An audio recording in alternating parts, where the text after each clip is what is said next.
ये थोड़ी खुली हुई है।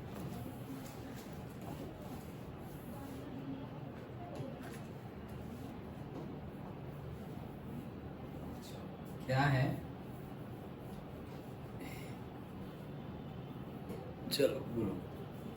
हे अंतर्यामी परमात्मा, मुझे किसी भी देहधारी उपदेशक, साधु साध्वी या आचार्य का अवर्णवाद, अपराध, अविनय न करने की परम शक्ति दीजिए।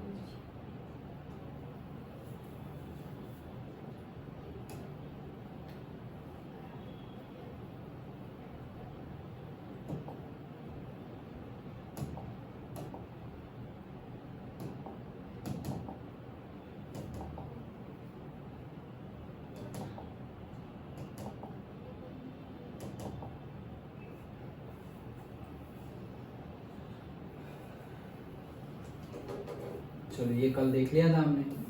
Now we are human. Human में ये ब्रीदिंग तो बाकी है।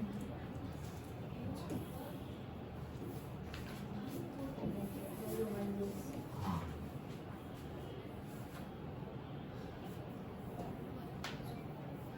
ओके चलो। So our chapter number 5 life processes आगे बढ़ाते हैं। हाँ चलो, तो हम बात कर रहे थे किसकी? ब्रीदिंग की, रेस्पिरेशन की। Okay, somewhat difference is there. चलो पता करके आना क्या डिफरेंस है ब्रीदिंग में और रेस्पिरेशन में। ओके, थोड़ा डिफरेंस है। चलो, इन human beings air is taken into the body through the nostrils. तो जैसे तुम्हें पीछे बुक नेक्स्ट पेज पे फिगर दी हुई है, वो फिगर हमें ड्राइंग करने की नहीं है, सो टेंशन मत लेना। हाँ, लेबलिंग करना आ सकता है, एंड लेबलिंग भी कितना करना आ सकता है? जो हमारी थियरी में वर्डिंग्स आ रहे हैं कि भाई नोस्ट्रिल्स आए, ओके, बकल कैविटी आई, माउथ आया, ओके, लंग्स आए, तो एल्वियोली आई, तो वही सब हमें लेबल करना आएगा। बाकी एक्स्ट्रा भी दिया हुआ है उसमें, लाइनेक्स एंड ऑल, ओके, जो वोकल बॉक्स होता है, फाइनेक्स होता है, बट उसके बारे में हमें थियरी में गिवन नहीं है, तो लेबलिंग में भी नहीं आएगा। ओके, बट फिगर हमें एटलीस्ट जो दिया हुआ है, उन्होंने जो भी लिखा हुआ है उतना हमें याद रहना चाहिए। थियरी में वो लेबलिंग वाला नहीं आएगा। मतलब कहना ये चाह रहा हूँ कि जैसे कि व्हाट इज लाइनेक्स, तो उसमें वोकल बॉक्स होता है, सेपरेट करता है, वो सब कुछ नॉलेज के लिए तुम्हें पता हो तो ठीक है, लेकिन आएगा नहीं। लेकिन लेबलिंग के लिए जितना दिया हुआ है उतना लेबलिंग में पूछ सकते हैं। तो थियरी में वो लेबल वाला सारा याद नहीं रखना है, और सारा थियरी वाला वहां भी नहीं लिखना है। अगर लेबल का क्वेश्चन आए तो ये फिगर तुम्हें याद होनी चाहिए। ओके, फिगर याद होनी चाहिए, मतलब लेबलिंग के, इसको ये बोलते हैं, इसको ये बोलते हैं, सबके फंक्शंस क्या है, that is not necessary, means that is not in our course necessary, तो obviously there but not in our course। Okay, तो फंक्शन जो हमारी थियरी में है वो याद रखेंगे, और लेबलिंग जो हमें बुक में गिवन है, मतलब जो बुक में गिवन है वही याद रखेंगे। बुक में जो फिगर है उस पे हम कॉन्सेंट्रेट करेंगे, बुक में जो कंटेक्स्ट है उस पे हम कॉन्सेंट्रेट करेंगे। ओके, चलो। So in human beings air is taken into the body through the nostrils. तो नॉस्ट्रिल्स से, मतलब ये इसको नॉस्ट्रिल्स बोलते हैं। ओके, जो होल्स हैं हमारे नोज के होल्स, उसको क्या बोलते हैं? नोस्ट्रिल्स। वहां से एयर अंदर जाती है। The air is passing through the nostrils is filtered by the fine hairs that line the passage। Okay, तो ये जो nostrils है वहाँ पे hairs होते हैं। Okay, यहाँ पर भी hairs होते हैं। तो कई लोग वो hairs भी remove करते हैं। Okay, वो नहीं करने चाहिए। ये hairs भी सपोज आगे जाके, हाँ, अगर बहुत बड़े हो गए and if they are coming outside, okay, मतलब नोज के बाहर दिख रहे हैं, then you have to clear, but clear that does not mean कि पूरा ही जैसे क्लीन कर दो, वैसा नहीं करना है। क्यों? वो पर्टिकुलरली रीजन की वजह से, हमारी बॉडी पे जितने भी हेयर है, विदाउट रीजन हमारी बॉडी के अंदर और बाहर कुछ भी नहीं है, सबका रीजन है। बॉडी पे जो हेयर है उसके रीजन है, सब जगह जहाँ पे हेयर है, जो ऑर्गन्स है, सबका अपना अपना रीजन है। ऐसे ही कुछ भी नहीं है, ऐसे फोकट का ऐसे कुछ नहीं है। अंडरस्टूड? ओके। सो ये हेयर्स है, ये हेयर क्या करते हैं, ये फिल्टर का काम करते हैं। जैसे कि ये एसी तुम खोलो ऊपर से तो पूरी एक जाली लगी। कैसी जाली? सपोज ये देखो, ये हमारा जो कर्टेन्स है, अभी ये विंडो खोल भी दूं और कर्टेन्स हो तो जो धूल मिट्टी वाली जो एयर आएगी ना, तो धूल मिट्टी थोड़ी बहुत तो रह जाएगी पीछे और सिर्फ फैन अंदर आएगी। क्यों? क्योंकि वो मैश जो है बहुत ज़्यादा छोटी है, स्मॉल साइज में है। ओके, तो वो क्या कर रही है, वो फिल्टर कर रही है। तो फिल्ट्रेशन हम देखते हैं ना, कभी कभी देखो पुराने टाइम पे पानी कैसे लेते थे, मटका है, फिर मटके में हमने ऐसे गंदा पानी लेके आए हैं, मतलब गंदा इन द सेंस बोरवेल का पानी, नाले का पानी, नाले का पानी नहीं वेल का पानी, ओके, वेल का पानी, तालाब का पानी लेके आए हैं। तो अभी तालाब में तो कितना कुछ होगा। ओके, तो फिर क्या करेंगे, सबसे पहले तो उसको गर्म करना है। तो गर्म कर दिया, उसके बाद वो ऐसे कॉटन क्लोथ ऐसे डाल देंगे मटके के ऊपर और ऊपर से पानी डालेंगे, तो जो भी कचरा है वो ऊपर रह जाएगा और पानी ही जो है वही नीचे जाएगा। ओके, तो वो इट्स अ फिल्ट्रेशन। हम जो आरओ प्लांट यूज करते हैं, छोटे छोटे मेम्ब्रेन्स होते हैं, तो वो भी क्या है, फिल्ट्रेशन ही है। उसके अंदर होता है, उसको हम क्या बोलते हैं, फिल्टर्ड ही बोलते हैं। कैंडल बोलते हैं, कार्ट्रिज बोलते हैं, फिल्टर बोलते हैं।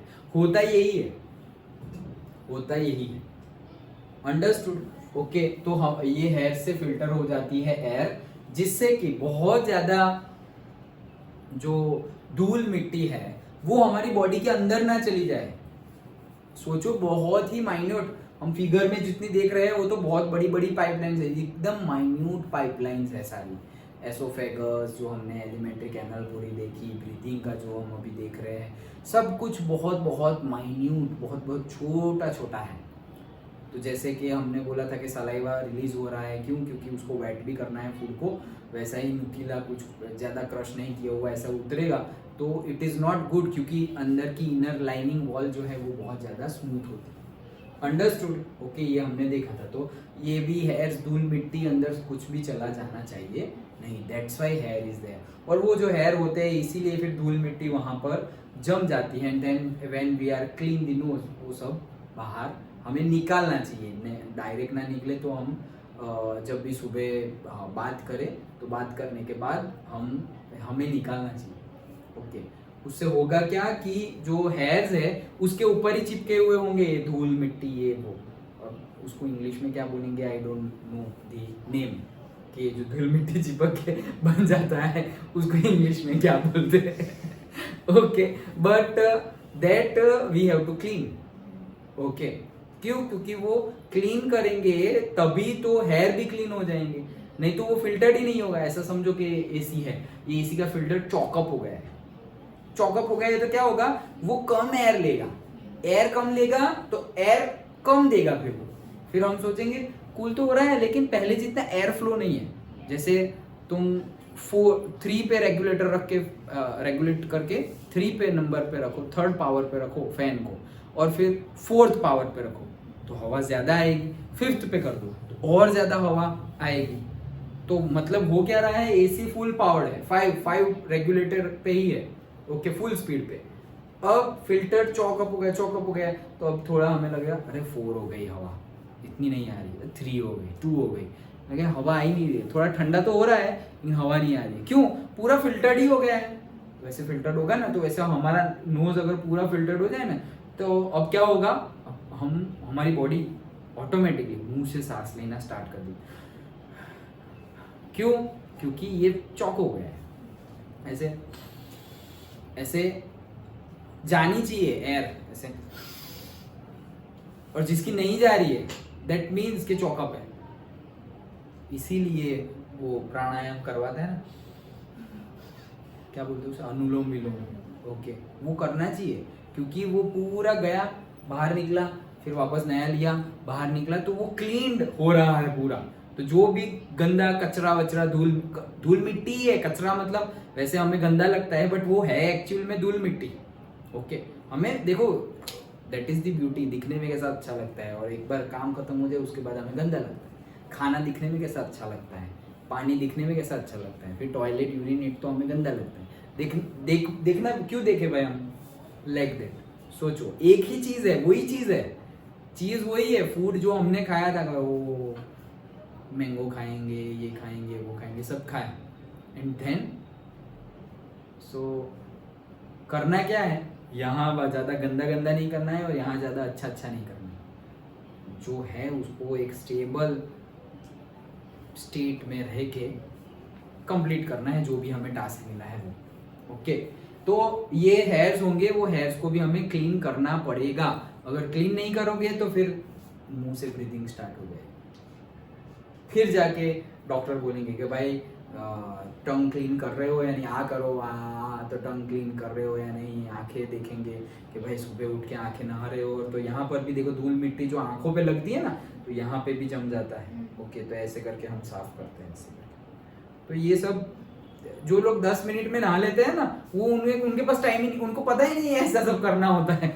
ओके, 10 मिनट्स में तो ऐसे बाथरूम में गए और बाहर सब कुछ खत्म, 10 मिनट्स में टॉयलेट, बाथिंग, सब कुछ, ब्रशिंग, सब खत्म। ऐसे तो कैसे, मेरा भाई ऐसे करता है मतलब समझ में ही नहीं आता कि कैसे कैसे, मतलब क्या। तो बोले कि जैसे ऐसे शावर स्टार्ट कर दिया तो शावर बॉडी पे गिर रहा है और ब्रशिंग भी शुरू है ऐसे ना कोई एक्टिविटी, सब कुछ एक साथ हो रहा है। That is not the case, but हमें समझना है कि सब कुछ सही सही होना चाहिए। ओके, चलो, the passage is also lined with the mucus which helps in this process. तो भाई म्यूकस भी होता है। ओके, जैसे मैंने पहले भी ये वर्ड यूज किया था, हमने वर्ड यूज किया म्यूकस, मतलब वही चीज जो लिक्विडियस होती है, जैसे हमें कोल्ड हो गया हो और फिर जो बह रहा हो, ड्रिपिंग हो रहा है, ड्रिपिंग नोज बोलते हैं ना हम, तो जो पानी और निकलता रहता है उसको क्या बोलते हैं, म्यूकस। तो भाई म्यूकस भी होता है, हमेशा होता है, लेकिन वी कैन नॉट फील, और जब बहुत ज्यादा ठंड आ जाए ना तो वो बाहर निकलने लगता है। ओके, ये म्यूकस क्यों है कि जो एयर जा रही है, जैसे वो फूड जा रहा था वो ड्राई था, वैसे जो एयर जा रही है वो भी बहुत ज्यादा ड्राई, मॉइस्चर नहीं है। जैसे देखना तुम, जो ठंड हो, ठंड वाले इलाके में चले जाओ तुम, हिमाचल प्रदेश, उत्तराखंड, वहां पे चले जाओ, जम्मू कश्मीर। ओके, तो जो हम ब्रीथ कर रहे हैं वो बहुत ही ठंडी एयर अंदर ले रहे हैं, बहुत ही ठंडी एयर लेंगे, होगा क्या, बहुत ठंडी और ड्राई है।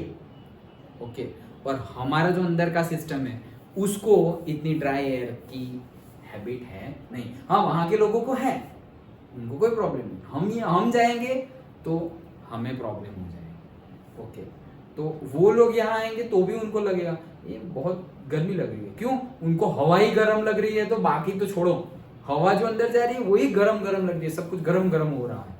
ओके, और हम करेंगे तो ऐसे सूख जाएगा, पूरा ठंडा ठंडा हो जाएगा। ओके, मतलब ऐसा नहीं बोलते कि पूरा रैशिश हो गए हैं, रैशिस, गले में लाइनिंग, अंदर रैश हो गए। तो क्यों रैश हो गए, रैश होना मतलब क्या, वही कि इतना ड्राई है कि थोड़ा भी लिक्विड पार्ट जैसा कुछ है नहीं। तो म्यूकस क्या करता है, it will somewhat wet the air, air को क्या कर देता है, वेट कर देता है। From here air passes through the throat and into the lungs. तो भाई अब क्या हो रहा है, थ्रोट में जाएगा यहाँ पर, और उसके बाद कहाँ जाएगा, लंग्स में जाएगा। क्या किया हमने, नॉस्ट्रिल्स, नॉस्ट्रिल्स में हेयर होते हैं, हेयर क्लीन करते हैं, म्यूकस भी होता है, म्यूकस क्या करता है, वेट करता है। ओके, इसके बाद जाता है थ्रोट में, थ्रोट के बाद जाता है लंग्स में। सीक्वेंस समझ लो, समझ में आ गई sequence. Okay, rings of cartilage are present in the throat, वो फिगर में गिवन है, रिंग्स ऑफ कार्टिलेज मतलब ऐसे करके,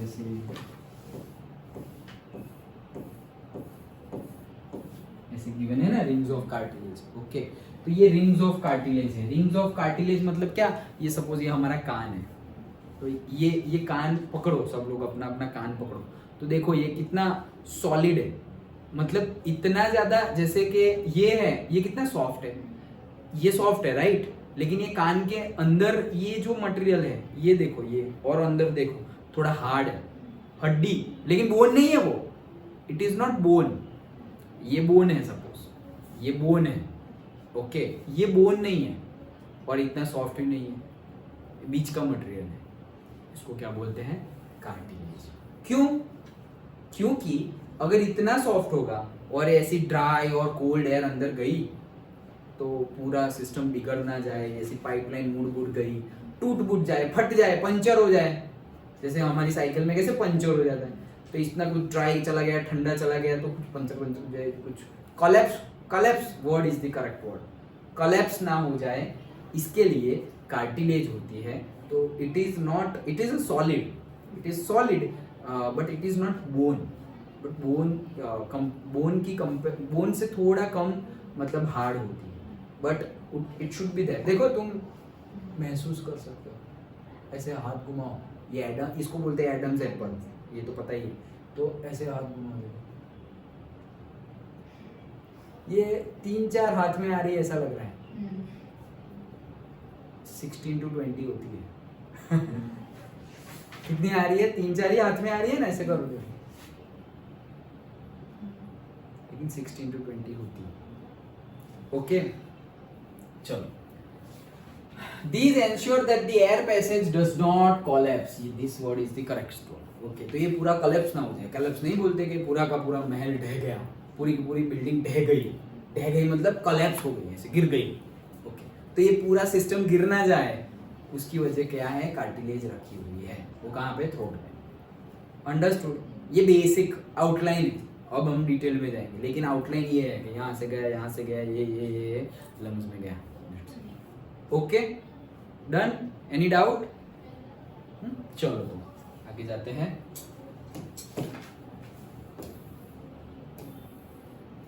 तो ये हमारी फिगर है, दिस नेजल पैसेज, ओके, और से nostril, then mouth cavity, pharynx, larynx, trachea, rings of cartilage, lung, ribs, diaphragm, alveolar sac, bronchholes, bronchi, respiratory bronchioles, okay, and alveoli।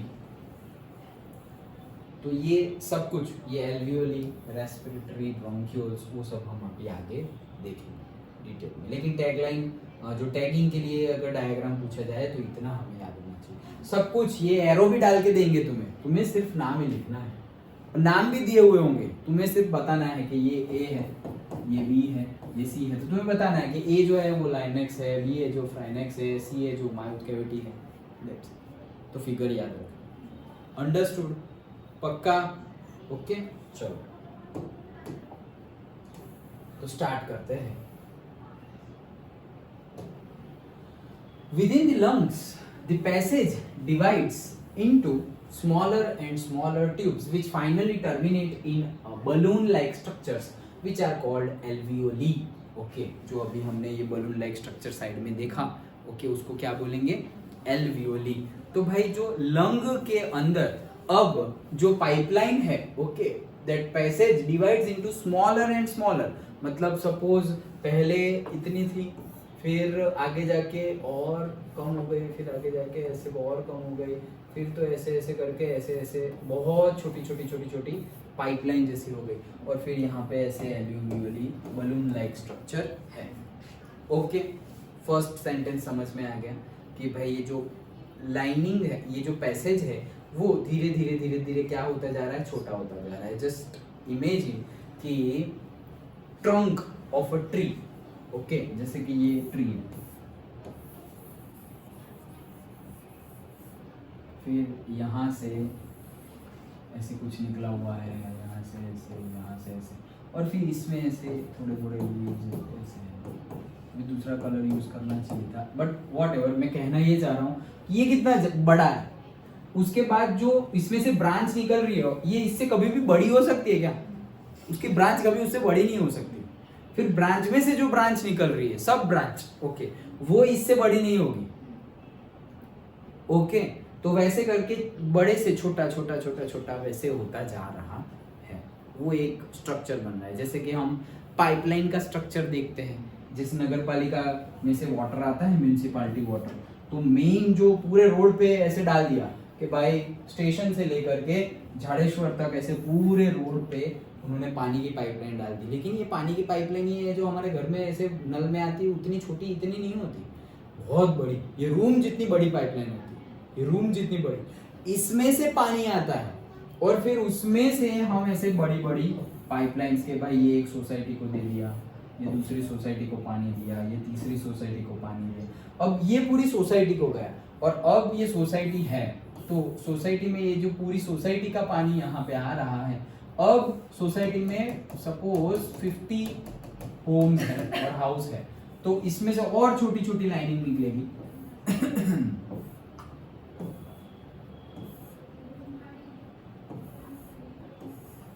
ऐसे।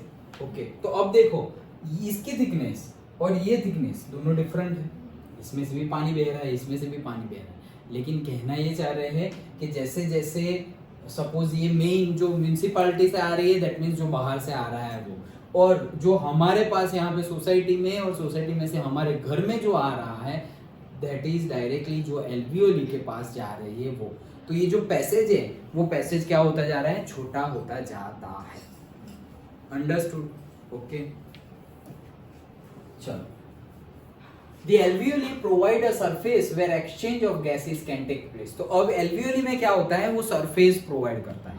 surface provide करता है किस बात के लिए, exchange of gases के लिए। मतलब कि suppose ये surface है, ऐसी कोई surface है, तो भाई यहाँ पे ऐसा होल है, तो यहाँ से कुछ आ रहा है और ये खाली है, तो जो आ रहा है वो गैसेस ले लेगा जिसको लेना है, और वो यहाँ पे दे देगा। मतलब एक्सचेंज मतलब क्या, एक्सचेंज मतलब जैसे एक्सचेंज ऑफ फोन, तो पुराना फोन दिया और नया फोन लिया, तो भाई एक दिया एक लिया, एक्सचेंज होता है ना। तो एल्वियोली सरफेस प्रोवाइड करती है जहां से एक्सचेंज हो सकता है। किस चीज का एक्सचेंज, गैसेस का एक्सचेंज। कौन से गैसेस, भाई जो लेंगे वो होगा ऑक्सीजन, और जो बॉडी में से आएगा वो होगा कार्बन डाइऑक्साइड। तो वो जो एक्सचेंज होता है वो एक्सचेंज कहाँ होता है, एल्वियोली में होता है। Okay, The walls of the alveoli contain an extensive network of the blood vessels. तो जो walls surface तो वो provide करता है, अब जो walls of the alveoli है उसमें ऊपर क्या होता है, बहुत सारी blood vessels होती है। क्या होती है, blood vessels। blood vessels है तो obviously blood होगा ही। Okay, so blood vessels होती है। As we have seen in earlier years, when we breathe in, we lift our ribs। ये सब हम बचपन में 7th में पढ़ा था I think। Okay, we lift our ribs and flatten our diaphragms. Diaphragm जाता है, lift our ribs and the chest cavity becomes larger as a result। तो जैसे हम diaphragm नीचे गया ये, तो कैसे ऐसे chest cavity, ये जो ribs है वो कैसे ऐसे फूली, ओके ऐसे ही ब्रीथ करते हैं हम, तो ये तो हमने पढ़ा हुआ ही है। Because of this, air is sucked into the lungs। मतलब जैसे ही हमने ऐसे किया तो एयर क्या हुई, लंग्स के अंदर सक हुई, फील अंदर फील हुई, फील मतलब FEE नहीं, FIII। ओके, तो अंदर वो गई एंड फिल्स द एक्सपांडेड एल्वियोली। तो एल्वियोली ऐसे फैली हुई थी। ओके, और जैसे ही हमने ब्रीथ इन किया, सक किया हमारे लंग्स ने एयर, तो क्या हुआ कि वो जो एल्वियोली थी उसके अंदर ऑक्सीजन चला गया, जो हमने लिया अभी, ये जो लिया अभी अंदर वो गया, वो तो अंदर गया। ओके, वो किसने ले लिया, लंग्स के पास से किसने ले लिया, एल्वियोली ने ले लिया। ओके, हाँ, the blood brings carbon dioxide from the rest of the body for release into the alveoli. तो अब जो ब्लड आ रहा है एल्वियोली की सरफेस पर, बहुत सारी ब्लड वेसल्स है। ब्लड वेसल्स है मतलब ब्लड फ्लो हो रहा होगा, तो ब्लड फ्लो हो रहा है मतलब जो बॉडी के पूरी सेल है, सारे ही सेल्स है, सारे ही सेल ने न्यूट्रिशन, खाना वाना बना लिया, सब कुछ कर लिया। अब जो एक्सक्रीशन है, और जो एक्सक्रीशन वाला बाद में देखेंगे, वो एक्सक्रीशन वाला पार्ट है अपना अलग से है, बट जो CO2 है, जो CO2 रिलीज हुआ, ऑक्सीजन लिया और CO2 दिया किसने, सेल ने। ओके, तो ये जो सारे ही सेल का CO2 इकट्ठा करता ब्लड में CO2 है, और ये ब्लड में जो CO2 है वो अब कहाँ चला जाएगा, एल्वियोली ले लेगा। मतलब एल्वियोली पे ही तो एक्सचेंज हो रहा है, तो ब्लड में CO2 था। Okay, and the oxygen in the alveolar air is taken up by the blood in the alveolar blood vessels to be transported to all the cells in the body। तो alveolar जो है, मतलब कि alveoli का जो storage है उसको हम क्या बोलेंगे, alveolar। तो alveolar के पास क्या है, ऑक्सीजन, और जो ब्लड आ रहा है पूरी बॉडी में से उसमें क्या है, CO2। तो ये CO2 एल्वियोलर का जो स्टोरेज है उसमें ये CO2 आ जाएगा, और एल्वियोलर का स्टोरेज में जो ऑक्सीजन है वो वापस ब्लड में चला जाएगा। And this blood will again go to the all to the cells. तो अब थोड़ी देर बाद सारे सेल को वापस ऑक्सीजन मिलेगा. अंडरस्टूड? सीक्वेंस समझ में आ रहा है? ओके चलो. देन कहाँ पहुंचे? During the breathing cycle when air is taken in and let out, the lungs always contain a residual volume of air so that there is sufficient time for oxygen to be absorbed and for carbon dioxide to be released. तो क्या बोल रहे हैं कि भाई एक residual volume होता है. Residual volume means what? कि मैं जो अभी ये जो मैंने ब्रीथ किया वो ऑक्सीजन मेरे सारे बॉडी के सेल के पास चला गया, ऐसा नहीं है. ऑलरेडी अंदर है, ये प्रोसेस है. हम जो ले रहे हैं वो फ्यूचर वाला ले रहे हैं ऑक्सीजन. इसीलिए अभी मैं लेना बंद कर दूं तो भी जिंदा रह पाएंगे. क्यों? क्योंकि ऑलरेडी जो स्टोर्ड है, जैसे अभी हम खाना बंद कर दे तो भी ऐसे नहीं कि मर जाएंगे, क्योंकि ऑलरेडी कितनी स्टोर्ड एनर्जी है उसका यूज करेगी बॉडी और चलती रहेगी. ओके, फिर एक लेवल के बाद तो अंदर डालना ही पड़ेगा. Like that. वैसे ही अंदर ऑक्सीजन है हमारी बॉडी में, तो अभी हमने लेना बंद कर दिया. दैट डज नॉट मीन अभी पानी में कूद गए तो डायरेक्टली ऑक्सीजन मिलना बंद हो गया. सोचो ऑक्सीजन तो पानी में भी है. तो मछलियों को आता है, हमें नहीं आता पानी का ऑक्सीजन लेना. ओके, सो वो भी आ जाए तो हम कभी डूबे ही ना. मतलब डूब तो जाए लेकिन डूबेगे तो भी हमें कोई प्रॉब्लम नहीं है. क्यों? सोचो हमारे पास क्लोरोफिल होता तो क्या कर देते. सो हमारे पास ये कैरेक्टरिस्टिक्स होती कि हम पानी का जो डिजॉल्व्ड ऑक्सीजन है वो भी हम ले सकते. कितना अच्छा होता. अच्छा तो होता है क्या, हम हर जगह चले जाते, फिर हम उनको भी जिंदा नहीं रहने देते, हम ही सब जगह चले जाते. पानी में भी हम, बाहर भी हम, सब जगह ही हम. ओके, तो भगवान ने सब कुछ बैलेंस करके दिया हुआ है. किसी को ज्यादा किसी को कम ऐसा नहीं है. नहीं तो सोचो ये एक टेक्नोलॉजी तो हुई. ये एक टेक्नोलॉजी हुई कि तुम वाटर के अंदर जो ऑक्सीजन है वो ऑक्सीजन को ले सकते हो. तो फिर डूबने का डर रहेगा क्या? नहीं, क्योंकि डूबना मतलब क्या, तुम अंदर चले गए और उसमें डर लग रहा है. क्यों? क्योंकि अंदर तुम ब्रीथ नहीं कर सकते इसलिए. लेकिन अगर ब्रीथ कर सकते हो तो रहो आराम से नीचे. कभी बात करेंगे इसके ऊपर. अब कब करेंगे? अभी 10th है, अभी इतना टाइम नहीं है अपने पास. ओके चलो. हाँ, सो आगे ब्रीदिंग साइकिल. तो रेसिडुअल वॉल्यूम होता है. रेसिडुअल वॉल्यूम मतलब क्या? Extra stored volume of air, so that वो स्टोर्ड है. अभी बंद हुआ तो भी जो हम अभी ले रहे हैं वो फ्यूचर के लिए ले रहे हैं. ओके, वही चीज है. Sufficient time. हाँ, then next, when the body size of animals. तो इतना समझ में आ गया भाई, ये हमारा एक पूरा पैरा वो यही है हमारे प्रोसेस. पहले तो हमने पढ़ा कि कहाँ से क्या हो रहा है. नोस्ट्रिल्स से जा रहा है, नोस्ट्रिल्स में हेयर्स है, हेयर से फिल्टर्ड हो रहा है. म्यूकस है, म्यूकस से भी वेट हो रहा है. ओके, उसके बाद क्या देखा था हमने? हाँ, कि थ्रोट जाएगा, थ्रोट से लंग में जाएगा और रिंग्स ऑफ कार्टिलेज होगी, जिससे कि पूरा का पूरा जो ये हमारा सिस्टम है ये पूरा रेस्पिरेटरी ट्रैक्ट बोलेंगे हम. जैसे उसको एलिमेंट्री कैनाल बोलते थे ऊपर से लेके नीचे तक, तो ये पूरे सिस्टम को क्या बोलेंगे? Respiratory tract. ओके, हाँ ट्रैक्ट. तो ये जो है वो कलेप्स ना हो जाए इसी, क्योंकि बहुत सॉफ्ट लाइनिंग्स वाली वॉल होती है, तो इसीलिए होती है क्या? Rings of cartilage. ओके, वो आगे का देखा. देन टैगलाइन हमने देख ली. ओके, तो भाई बकल कैविटी थी, nasal passage that is nostril था, फ्राइनेक्स एंड लाइनेक्स थे, रिंग्स ऑफ कार्टिलेज था, और क्या था? लंग्स. ओके, लंग्स था. देन एल्वियोली थी, एल्वियोलर सैक था. ओके, ब्रोंकाइल्स था. तो वो उनका फंक्शन और वो सब ब्रोंक्यूल्स और उनके फंक्शंस हमें जनरली क्या आते ही नहीं है. ओके, बट टैगलाइन में अगर पूछे जाए तो हम लिखेंगे, तो एकदम लास्ट में है वो एल्वियोली, और एल्वियोली के पहले जो थोड़ा बहुत है that is the bronchioles. Okay, चलो. So when the body size of animal is large, the diffusion pressure alone cannot take care of oxygen delivery. To all parts of the body. Okay, so क्या बोल रहे हैं, when the body size of animal is large, अगर बड़े बड़े animals हैं, mammals, the diffusion pressure alone can not take care of oxygen delivery to all part. तो भाई सिर्फ ये एक डिफ्यूजन प्रोसेस से ये चीज होगी नहीं। So instead respiratory pigments take up the oxygen from the air in the lungs, मतलब respiratory pigments take up the oxygen from the air in the lungs and carry it to the tissues which are deficient in oxygen before releasing it. In human beings, respiratory pigment is the hemoglobin which has a very high affinity for oxygen. तो क्या बोल रहे हैं कि सब में ही ये respiratory pigment होता है।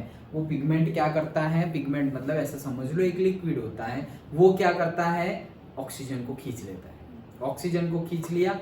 अब भाई ये पूरा बताया ना, when the body size of animal से हमारी भी एनिमल, तो जस्ट फॉर योर इंफॉर्मेशन, अगर डिफ्यूजन से यहाँ से हम एयर ली और अगर हमारे अंदर लग रहा है बहुत जगह नहीं है इतनी, तो अगर डिफ्यूजन प्रोसेस से ये ऑक्सीजन को पूरी बॉडी में ट्रैवल करना हो तो कितना टाइम लगता है पता है?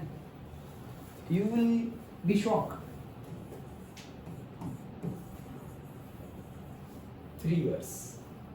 डिफ्यूजन प्रोसेस से अगर ऑक्सीजन हमारी बॉडी के सारे सेल तक जाएगा तो उसको 3 साल लग जाएंगे। 3 साल,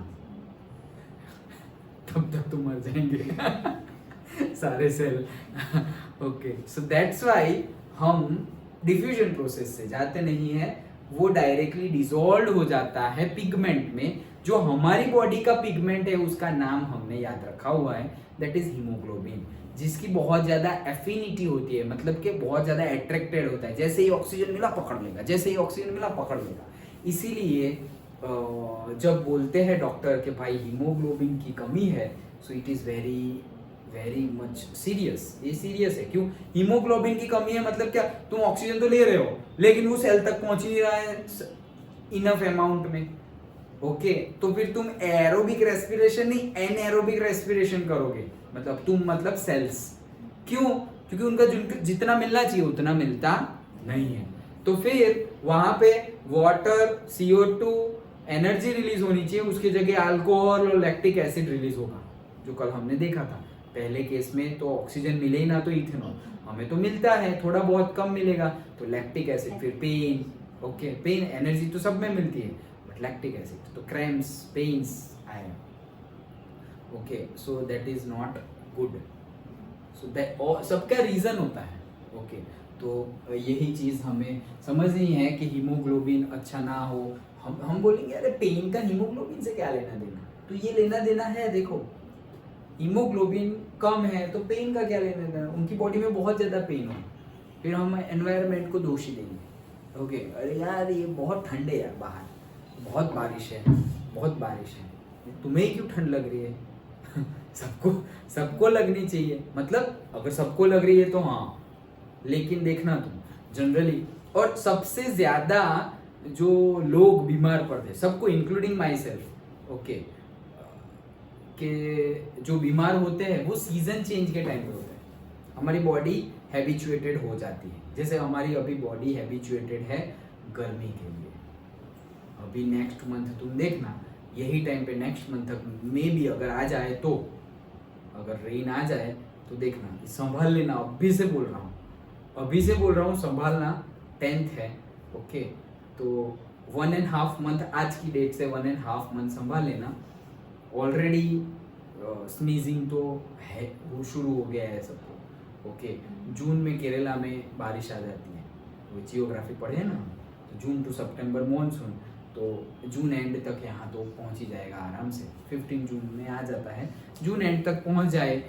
वो जो सीजन चेंज है हमारी बॉडी को एक्सेप्ट करने के लिए टाइम लगता है, depending upon our immunity high है तो जल्दी एक्सेप्ट हो जाएगा। लेकिन एक्सेप्ट होने के बाद भी अगर कोई वायरस इसके कांटेक्ट में आए, हम भी लपेटे में आ जाएंगे। तो एटलीस्ट 1.5 मंथ तक मास्क यूज करो। ओके, रास्ते में जा रहे हो तो अब ट्यूशन में, स्कूल में भी करने देंगे मास्क यूज करने का, ना थोड़ी बोलेंगे करने देंगे। ओके, और बोले तो बोल दो कि मुझे जुकाम है। हाँ, तू पहन बेटा पहन। बहुत ज़्यादा सीवियर जुकाम है ऐसा बोल लो। ओके, झूठ हम बोल रहे हैं क्यों? क्योंकि सीवियर जुकाम ना हो इसलिए बोल रहे हैं। अच्छी बात के लिए तो तुम कुछ भी गलत करो चलता है, ओके, लेकिन अच्छी बात के लिए, ओके, नहीं तो नहीं चलेगा। फिर ऐसा ना हो कि अच्छी बात इतनी सी है और गलत इतना बड़ा है, नहीं चलेगा। Okay, takes up the oxygen from the air, ये हमने देखा। हाँ, इन ह्यूमन बीइंग्स ये हमने ये भी पढ़ लिया। Haemoglobin which has a very high affinity, okay, this pigment is present in the red blood corpuscles, okay. तो जो हम बोलते हैं ना कि white blood cell and red blood cell, तो ये रेड ब्लड कॉर्पस्कल्स मतलब क्या? Red blood cell, okay. तो ये जो रेड ब्लड सेल होते हैं उसमें होते हैं क्या? Haemoglobin, okay. Carbon dioxide is more soluble in water than oxygen, okay. तो ऑक्सीजन से भी ज्यादा सॉल्युबल होता है कार्बन डाइऑक्साइड पानी में, ओके।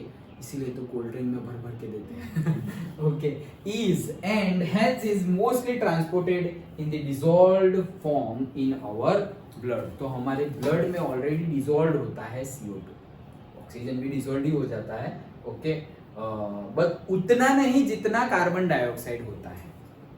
समझ में आ रहा है? तो ये पूरा ये वो पैरा हमारी प्रोसेस थी।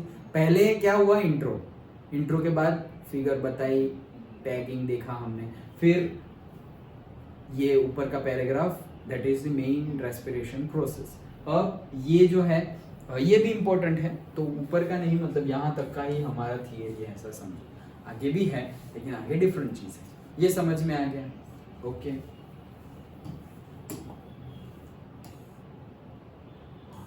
तो अब नेक्स्ट हमें देखना है ट्रांसपोर्टेशन। तो हमने देख लिया है न्यूट्रिशन, हमने देख लिया है रेस्पिरेशन, अच्छे से समझ में आ गया सब कुछ, ओके।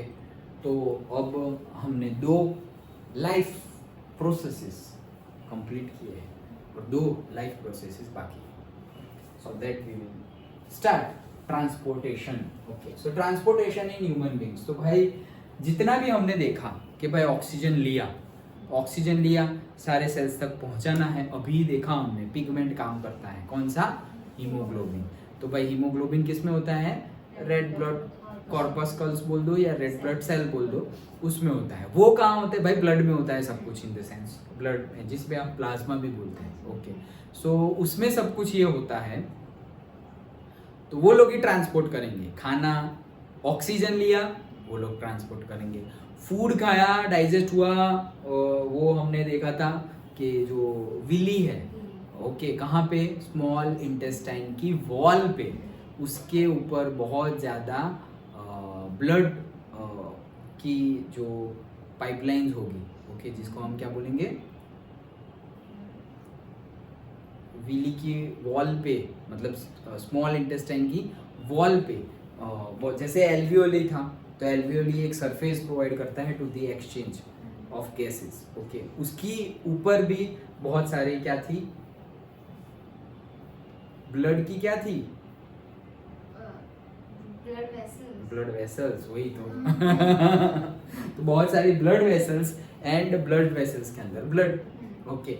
सो हमारा जो ऑक्सीजन है वो खाना खाया वो, एंड वो पूरा पहुंच गया, एंड देन जो वेस्ट आया, CO2 वेस्ट आया, और से एक्सक्रीशन फूड वेस्ट आया, सब कुछ जो सेल से आ रहा है, ये सब कुछ चीजें भी ट्रांसपोर्ट करनी तो है, वहीं के वहीं थोड़ी रखेंगे, तो ये सारा ट्रांसपोर्ट करना पड़ेगा, नहीं तो वो चीजें वहीं की वहीं रहेगी।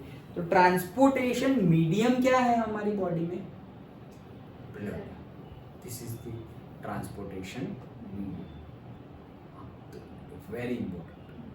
तो भाई ब्लड ट्रांसपोर्टेशन मीडियम है। भाई मीडियम तो पता चल गया कि सपोज व्हीकल है, तो that is the transportation medium, हमारा व्हीकल कैसे चलेगा? फ्यूल से। तो भाई ये ब्लड ट्रांसपोर्ट कैसे होगा? उसको कोई धक्का मारने वाला तो होना चाहिए कि चलो आगे बढ़ो, उसके पास तो कोई फ्यूल होनी चाहिए। So that is our most important organ, heart, okay. तो हमें ट्रांसपोर्टेशन में मेनली हार्ट को समझना है। ओके, चलो।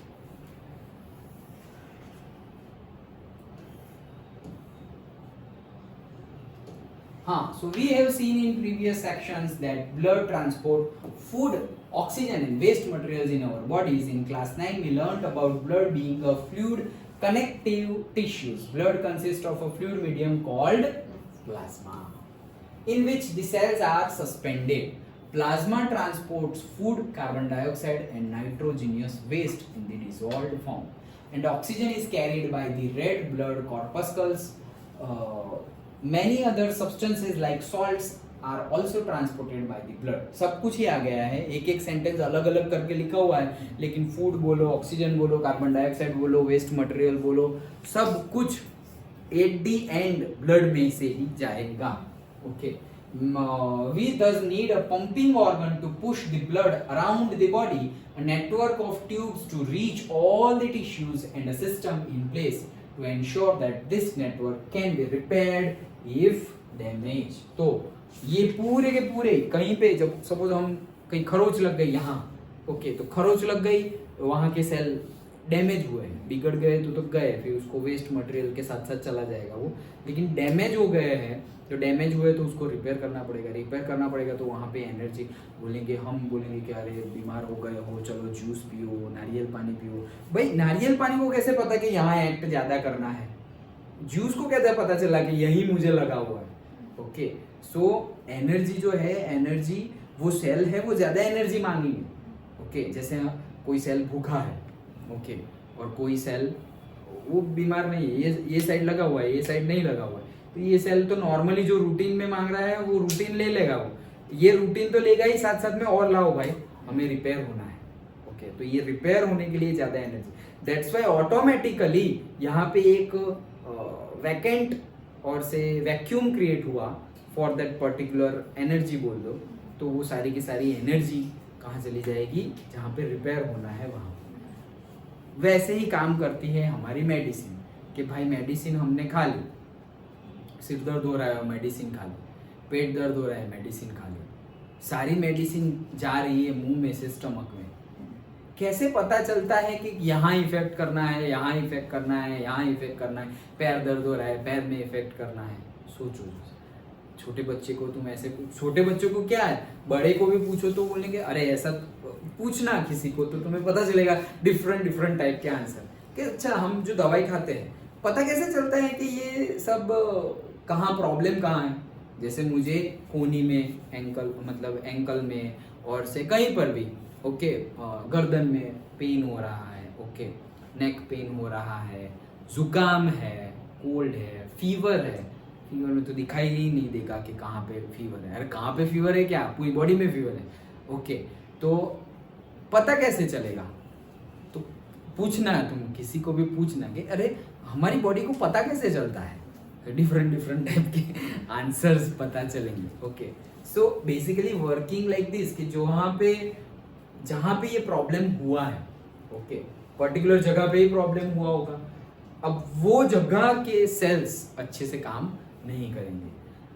अगर बिगड़ गए हैं तो भाई निकालो उसको, नए सेल्स बनने की प्रोसेस स्टार्ट हो गई. जहाँ पे नए सेल्स बनने की प्रोसेस स्टार्ट होती है, वहाँ पे ही डॉक्टर वर्ड यूज करते हैं, you need a rest of 1 week और 2 वीक. ओके, दैट मीन्स थोड़े सेल चले गए, मर गए, रोज मरते हैं, अभी भी मर रहे हैं, बट ज्यादा मर गए, अब ज्यादा बनाने पड़ेंगे. It needs time. अभी ऐसे हम बैठेंगे आराम से बिस्तर में, खाएंगे पिएंगे तो वो बनेंगे. हम खा रहे हैं और फिर रोज की डेली एक्टिविटी कर रहे हैं तो वो बनेंगे ही नहीं. ओके, तो तब डॉक्टर यूज कर देते कि भाई 1 वीक का रेस्ट, 2 वीक का रेस्ट, ओके, 15 दिन 20 डेज रेस्ट, तब जाके वो बनेगी. अगर कोई सेल्स मरे नहीं है, मतलब मैं जैसे बोला हमने कि बहुत सारे सेल्स जो है वो सिर्फ डैमेज हुए हैं, तो अब सिर्फ उसको रिपेयर करना है. रिपेयर करने के लिए इतना लंबा रेस्ट की जरूरत नहीं है. जो तुम रात को 6 घंटे 7 घंटे 8 घंटे की नींद लेते हो, उसमें ही सब आ जाएगा. लेकिन दवाई, इसीलिए डॉक्टर रात की दवाई का डोज ज्यादा रखते हैं. ये भाई ये 3 गोली रात को खाने के बाद ले लेना. तो खाने का एक तो डोजिंग, और उसके बाद ये गोली का मतलब मेडिसिन का डोजिंग.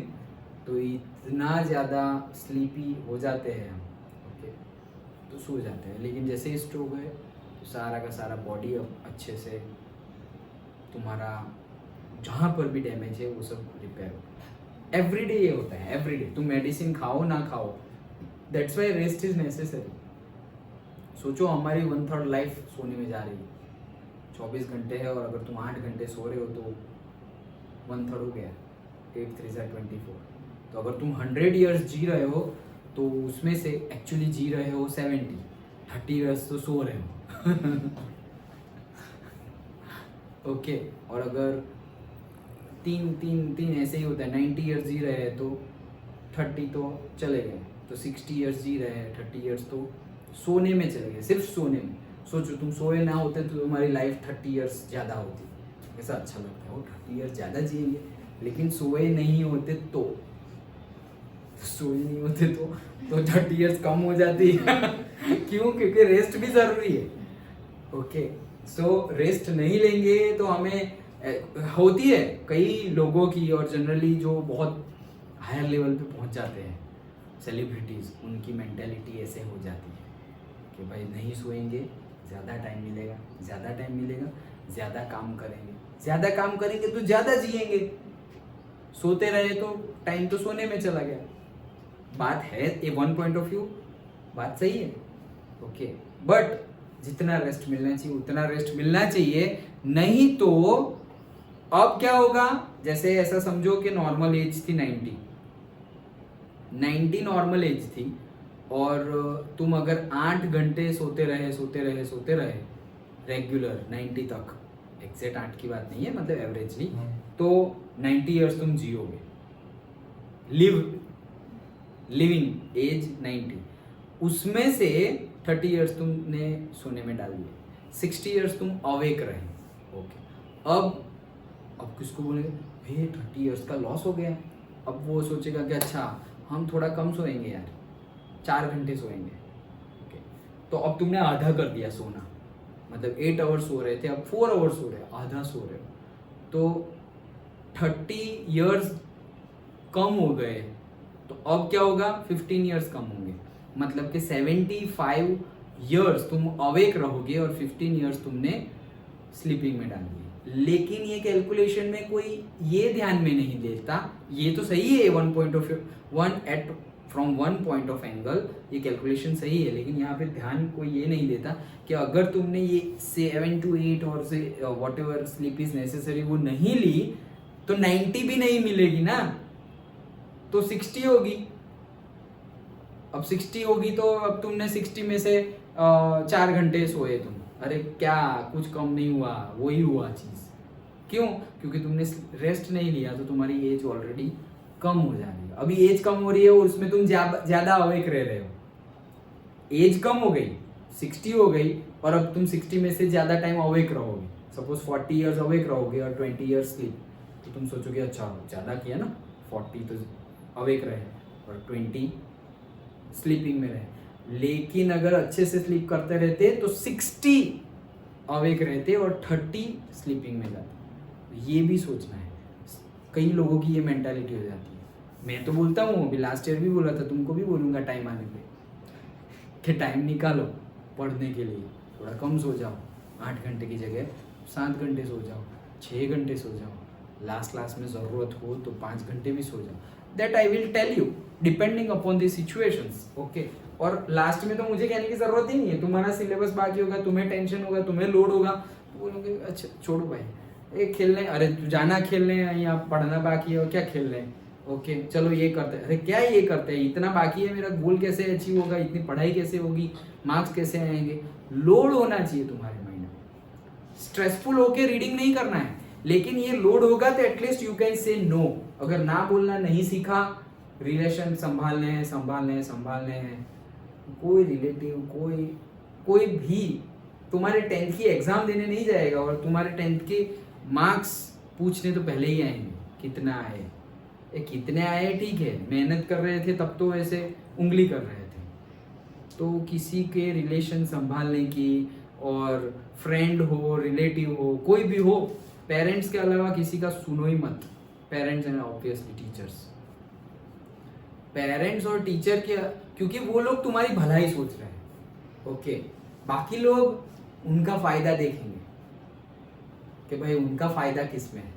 ओके सो हाँ, ऐसा नहीं बोल रहा हूँ कि तोड़ देना या रूडली बात करना, हमारी प्रेयर के उल्टा नहीं जाना है। हम मांग रहे हैं, हम चाहते हैं कि हम ऐसा बने, तो हम उल्टा नहीं बोलेंगे, जैसे तैसे बात नहीं करेंगे, लेकिन पोलाइटली भाई no, we have to learn to say no. जितना जल्दी सीख लेंगे, अच्छे से नो बोलना। नो बोलना तो सब बोले मैंने खत्म, ये वो सब हमारे ऊपर एरोगेंट है, रूड है, थप्पा लगा देंगे। लेकिन अच्छे से नो बोलोगे, हाँ उसका थोड़ा शेड्यूल ऐसा रहता है, बाकी है अच्छे, कोई प्रॉब्लम नहीं है, तो थोड़ा हमें ना भी बोलना है, साथ साथ में उनको हर्ट भी फील नहीं होना चाहिए, तो वो सीखना ही पड़ेगा। 10th में तो आना ही चाहिए तुमको, ज़रूरी है भाई। एक्स्ट्रा टाइम कहाँ से लाओगे? सब तो अपना अपना, सब अपनी अपनी शादियाँ करेंगे, बर्थडे पार्टी मनाएंगे, ये करेंगे वो सब, बहुत कुछ आएगा, अभी तो स्टार्ट हुआ है। ओके बहुत कुछ आएगा, वही टाइम पे एग्जाम भी आएगी। ओके चलो, हाँ सो आगे, हाँ so we salts, okay we thus need a pumping organ to push the blood around the body, a network, ये पढ़ लिया हमने। ओके तो जो भी डैमेज हुआ होगा वो सब कुछ रिपेयर होगा कब? जब ये ऑक्सीजन वाला, फूड वाला, अच्छा फ्रेश ब्लड सारे सेल्स तक पहुंचेगा, तब जाके तो डैमेज पार्ट रिपेयर होगा। ओके सो जो पंप करता है, आवर पंपिंग ऑर्गन, उसके बारे में हमें देखना है। इसके बाद बुक नहीं है क्या? ओ भाई क्या हुआ? जाओ, इसने मेरा पेज हटा दिया।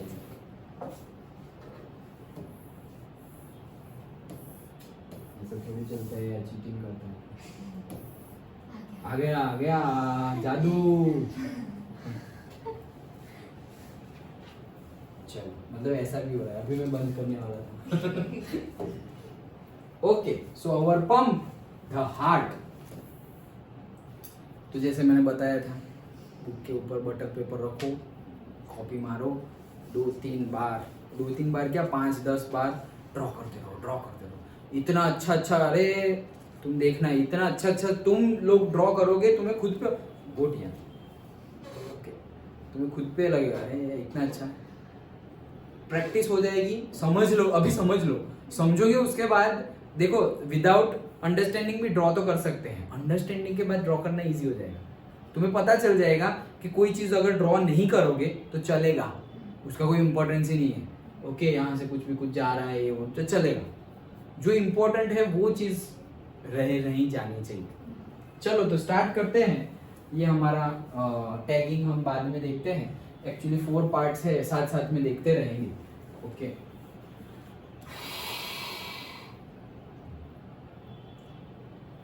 स्टार्ट करते हैं। The heart is a muscular organ which is as big as our fist मुट्ठी, एंड लेफ्ट हैंड वाली फुट्टी बोल रहा हूँ, मुट्ठी। ओके तो लेफ्ट हैंड में की हमारी जो मुट्ठी होती है, इतना हमारा हार्ट होता है। जितनी छोटी तुम्हारी मुट्ठी उतना छोटा तुम्हारा हार्ट, क्योंकि छोटे बच्चों की छोटी मुट्ठी होगी ना, उसका हार्ट भी उतना ही होगा। Okay just for the approximation, हम विजुलाइज कर सके कि अच्छा इतना हार्ट है। और हार्ट के लिए अलग से जगह नहीं है, बॉडी में हार्ट के लिए अलग से जगह नहीं है, वो थोड़ा ऐसे सेंटर्ड में नहीं है, ऐसे आयरन मैन जैसे सेंटर्ड में नहीं है, लेफ्ट हैंड साइड में है। तो वो जितना लेफ्ट हैंड साइड में है, इसलिए लेफ्ट हैंड साइड का लंग थोड़ा छोटा है, उसकी अलग से जगह नहीं है ना, तो थोड़ा देखना लंग में लेफ्ट हैंड साइड का लंग थोड़ा छोटा होता है। तो सेम ऐसे करके ऐसे मत बना देना लंग बनाओगे तो मार्क्स नहीं काटेंगे, लेकिन एक्चुअल में ऐसा होता है। ओके चलो, because both oxygen and carbon dioxide have to be transported by the blood, तो भाई दोनों ही CO2 और O2 दोनों ही ब्लड से ही ट्रांसपोर्ट करेंगे। The heart has different chambers to prevent the oxygen-rich blood from mixing with the blood containing carbon dioxide. तो भाई partition है हमारे हार्ट में, क्यों? क्योंकि जो हमने ब्रीथ किया, जो ऑक्सीजन वाला ब्लड गया और अभी सारी बॉडी में जाएगा, और सारी बॉडी से जो कार्बन डाइऑक्साइड रिच वाला ब्लड आएगा, वो दोनों मिक्स नहीं हो जाने चाहिए। मिक्स हो गए तो पता ही नहीं चलेगा ना कि कौन सा कहाँ भेजना है या लाना है। सो इसीलिए पार्टीशन है, सेक्शन है हमारे हार्ट के अंदर, 4 सेक्शन है। ओके हाँ, the carbon dioxide rich blood has to reach the lungs for the carbon dioxide to be remove. तो भाई CO2 को कहाँ जाना है? लंग्स पे जाना है। क्यों? क्योंकि लंग्स पे से ही, लंग्स के पास से ही क्या है, हमारी वो जो लाइन है, पैसेज है, वो छोटी होती वहां पे लास्ट में क्या मिलता है? Alveoli. Okay, which provide a surface. वो सरफेस पे क्या होगा? Exchange of gases. तो भाई ऊपर से जो लंग्स में जो ऑक्सीजन आया वो वहां से मतलब ब्लड में चला जाएगा, और ब्लड जो CO2 लेके आया है वो CO2 एल्वियोली ले लेगा और वापस लंग में भेज देगा, और लंग से वापस इनहेल एंड एक्सहेल, तो एक्सहेल हो जाएगा। Okay, rich blood to be removed, कहाँ गया? हाँ, so the carbon dioxide rich blood has to reach the lungs for the carbon dioxide to be removed, and the oxygenated blood from the lungs has to brought back to the heart। तो भाई जो CO2 वाला जो sales ने, समझो अच्छे से ध्यान से, जो सेल ने काम कर दिया अपना, CO2 निकाल लिया, जो CO2 वाला ब्लड आ रहा है उसको जाना कहाँ है? लंग के पास। क्यों? क्योंकि लंग में से ही तो वो एक्सचेंज करके नया जो ऑक्सीजन आया है उसके साथ एक्सचेंज करके CO2 को बाहर निकाल देगा। तो जो CO2 रिच ब्लड है वो कहाँ जाएगा? सबसे पहले वो हार्ट में नहीं जाएगा, वो जाएगा लंग में। कहाँ जाएगा? लंग्स में। अब लंग्स में वो क्या करेगा? वो ले लेगा भाई, क्या ले लेगा? ऑक्सीजन ले लेगा और CO2 दे देगा। अब ये ऑक्सीजन वाला ब्लड अब जाएगा हार्ट में। अब हार्ट में गया ऑक्सीजन वाला, अब वहां से पंप होके हार्ट पूरी बॉडी में भेज देगा ऑक्सीजनेटेड ब्लड। फिर वापस उन लोग से सेल ने काम किया, वापस CO2 आया, ये वापस जाएगा लीवर के पास, अब लंग्स के पास, एंड देन वापस हो जाएगा हार्ट। याद रखना, हार्ट में ब्लड प्योरीफाई नहीं होता है, सिर्फ पंप होता है। ब्लड प्योरीफाई नहीं होता हार्ट में। हार्ट का काम है सिर्फ धक्के मारना, पंप करना। ओके, जो आया आगे जाओ, आगे जाओ, आगे जाओ, आगे ही भेज रहा है। अंडरस्टूड? तो ये मिसकंसेप्शन कई बार हो जाता है कि भाई हमारा हार्ट अच्छा काम करेगा, हमारा ब्लड प्योरीफाई करेगा। अरे ब्लड प्योरीफाई हार्ट नहीं करता है। ओके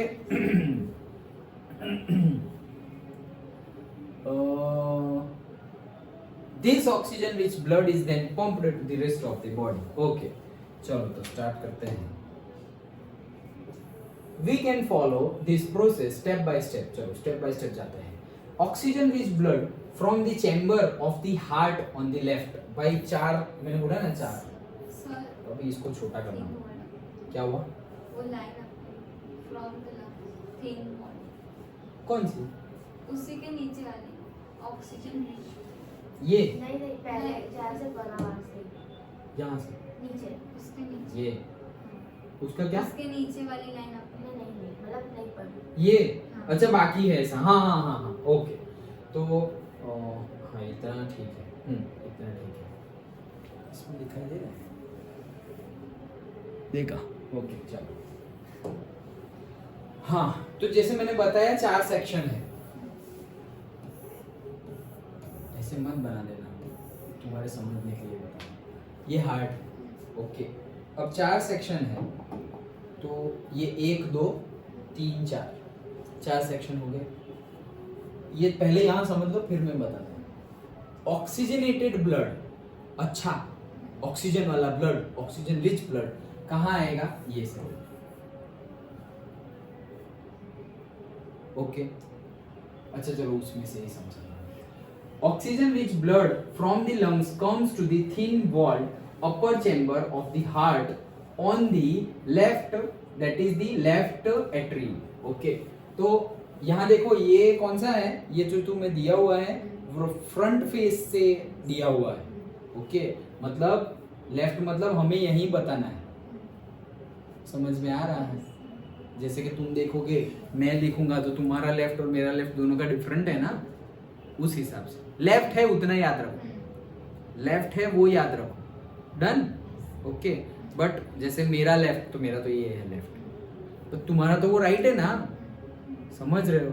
लेकिन तुम मेरा हार्ट ऑब्जर्व कर रहे हो, तुम मेरा हार्ट ऑब्जर्व कर रहे हो, तो मेरा ही लेफ्ट देखोगे ना, तुम अपना लेफ्ट थोड़ी देखोगे। अगर मैं तुम्हारा हार्ट ऑब्जर्व कर रहा हूँ तो मैं देखूंगा, अच्छा ये यहाँ लेफ्ट हैंड साइड में तुम्हारा लेफ्ट मतलब ये राइट है, ये लेफ्ट है, तो तुम्हारे लेफ्ट में आ रहा, तुम्हारे लेफ्ट में आ रहा हूँ, मेरा राइट मतलब तुम्हारा लेफ्ट, तो अच्छा यहाँ आया, ऐसे समझ में आया? ओके हाँ, so oxygen rich blood from the lungs comes to the thin walled upper chamber, ये याद रखना थिन वॉल्ड, ये जो दोनों ऊपर वाले हैं ये दोनों थिन वॉल्ड है, और ये जो दोनों नीचे वाले हैं वो दोनों क्या है, थिक वॉल्ड है, थिक बड़ी, okay thin wall and thick wall. जैसे कि वन ब्रिक की भी वॉल होती है और डबल ब्रिक की भी वॉल होती है, वन ब्रिक की वॉल इतनी होती है और डबल ब्रिक की वॉल इतनी बड़ी होती है। जैसे हमारी ये आउटर में हम जो बाउंड्री होती है तो बाउंड्री हम डबल की रखते हैं, ओके। घर में जो होती है ब्रिक, घर में जो पार्टीशन वॉल बोलते हैं उसे, तो मतलब वो छोटी होती है, एक ब्रिक की मतलब ऐसे ये दीवार खड़ी कर दी। लेकिन कहीं पे तुम्हें बनाना हो, जैसे कि पार्टीशन करना हो तो घर में छोटा, लेकिन ये देखो ये छोटी नहीं है, देखो यहाँ पे ये दिख रहा है, ये देखो ये एक ब्रिक और उसके बाजू में दूसरी, तो ये दो ब्रिक आई तब जाके इतना बना। So this is not a partition brick, मतलब ये जो वॉल है ये पार्टीशन नहीं, पहले एक ब्रिक उसके बाजू में दूसरी ब्रिक, लेकिन ये वाली वो पार्टीशन है, इतनी ही थिकनेस है। तो थिकनेस की बात चल रही है, small thickness and larger thickness, मतलब थिन और थिक, ओके। तो ऊपर के दोनों जो चैम्बर है वो क्या है, थिन वॉल्ड, और नीचे के जो दोनों चैम्बर है वो क्या है, थिक वॉल्ड, ओके। क्यों, उसका रीजन है अभी बताऊंगा, मतलब क्या है उसका, प्रेशर की वजह से, क्यों लंग्स में से आ रहा है तो कोई फोर्स नहीं है, कोई फोर्स नहीं है तो अच्छा आ जाओ तो थिन वॉल्ड है, लेकिन वहां से निकल के यहाँ आ गया, अब यहाँ से पूरी बॉडी में जाएगा, और पूरी बॉडी में जाएगा तो जोर से पंप करना पड़ेगा, जोर से पंप किया और फटफट गया तो ओके। तो पहले से ही जो पंप यहाँ से पंप हो रहा है, ये तो आ रहा है, आने के बाद यहाँ से पंप होगा, ओके पंप यहाँ से होगा, तो जहाँ से पंप होगा वहाँ पे ज्यादा प्रेशर क्रिएट होगा, जहाँ प्रेशर क्रिएट होगा वहाँ पे लीक होने के, फटने के चांसेस ज्यादा है, तो इसीलिए ऑलरेडी वहाँ पे थिक वॉल्ड चैम्बर होता है, तो उसको कोई इफेक्ट होगा नहीं। तो समझ में आया क्यों, ओके अभी आएगा ही। दी लेफ्ट एट्रियम, तो वो जो चैम्बर है उसको हम क्या बोलेंगे, लेफ्ट एट्रियम, समझ में आया? तो दैट चैम्बर इज वो हाउ वेयर, समझ में आया? This is the left atrium, understood? Okay. The left atrium relaxes when it is collecting this blood. तो भाई ये जो ऑक्सीजनेटेड ब्लड है वो क्या करेगा, रिलैक्स करेगा, रिलैक्स मतलब ऐसे रिलैक्स, तो सब आ रहा है, और फिर कंप्रेस मतलब जैसे हमने वो फूड का देखा था, ओके पेरिस्टाल्टिक मूवमेंट, तो ये कंप्रेशन होगा तो वो आगे जाएगा, कंप्रेशन होगा तो आगे जाएगा, और ऐसे होगा तो मतलब ऐसे समझो ना, ऐसे कुछ फैला हुआ है तो अंदर सब जाएगा, और ऐसे सिकुड़ा हुआ है तो कुछ जाएगा नहीं अंदर, कंप्रेस हुआ होगा तो वो आगे चला जाएगा सब कुछ। जैसे हमने वो फूड की मूवमेंट देखी थी, पेरिस्टाल्टिक मूवमेंट, तो जो कंप्रेशन, तो यहाँ पे कंप्रेशन होगा इसलिए वो आगे चला जाएगा, कौन, ब्लड। यहाँ पे जो वॉल है वो रिलैक्स, मतलब जो चैम्बर है हमारा लेफ्ट एट्रियम है वो कौन से मोड में है, रिलैक्स मोड में है। रिलैक्स मोड में है मतलब आएगा, अंदर आएगा, ओके समझ में आया? Okay. So the left atrium relaxes when it is collecting this blood, it then contracts, अब contract हो रहा है, तो पहले रिलैक्स था, अब contract होगा तो क्या होगा, उसमें से चला जाएगा, जब रिलैक्स है तब एंटर होगा, और कॉन्ट्रैक्ट होते तो उसमें से चला जाएगा।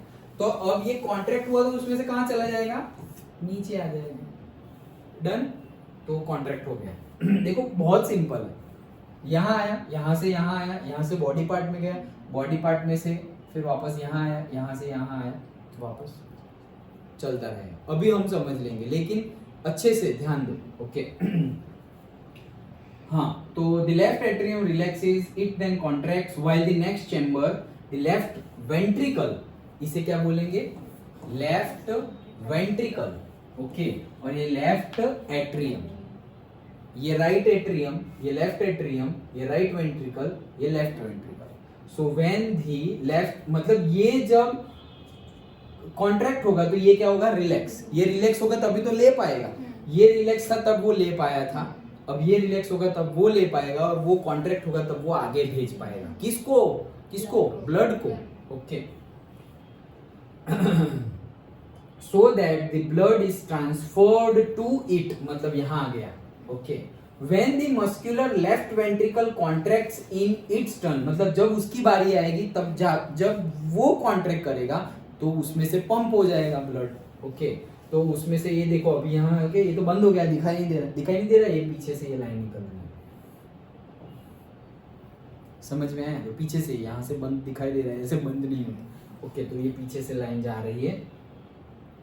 When the muscular left ventricle contracts in turn, the blood is pumped out to body, out of the body नहीं, out to body, मतलब बॉडी के सारे ही पार्ट में ब्लड ये जाएगा।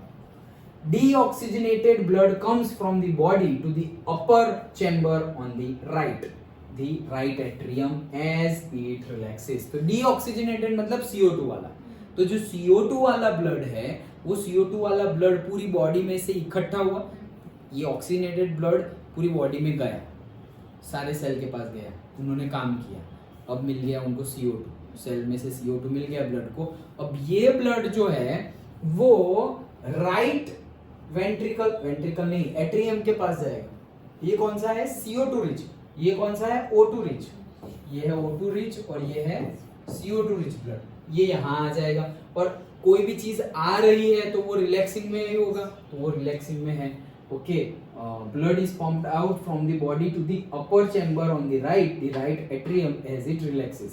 As the right atrium contracts, अब जब वो right atrium contracts होगा, the corresponding lower chamber, the right ventricles dilates मतलब क्या, अंदर वो accept कर लेगा, relax dilates, okay, तो वो relax करेगा तो उसमें जाएगा। This transfers the blood to the right ventricle, which in turn pumps it to the lungs for the oxygenation। तो हमें गलत वाला कहाँ भेजना था, लंग को भेजना था, क्योंकि उसके अंदर क्या है, CO2 है, CO2 है तो वो एल्वियोली को दे देगा और एल्वियोली से ऑक्सीजन ले लेगा, तो यहाँ से जाएगा ये जो पाइपलाइन है, ओके, वो जाएगी डायरेक्टली कहाँ पर, लंग्स के पास। ओके, लंग्स के पास चली गई, lungs for the oxygenation. Since ventricles have to pump blood into various organs, ventricles को, कौन सी ventricles को, left ventricles को, left ventricles को और right ventricles को किसको भेजना है, लंग को भेजना है। left ventricles को किसको भेजना है, सारी बॉडी के organs को। So क्या होगा, उनको ये लिखा हुआ है reason, they have thicker muscular walls than the atria do। Okay, तो जो एट्रियम है, एट्रिया, ओके, प्लूरल में एट्रिया, ओके, तो जो एट्रिया है उसकी थिन है, क्यों, क्योंकि वहां तो आ रहा है लेकिन यहाँ से तो पंप हो रहा है, मतलब क्या, प्रेशर ज्यादा होगा, ज्यादा प्रेशर होगा तो वो थिक मस्कुलर वॉल होगी।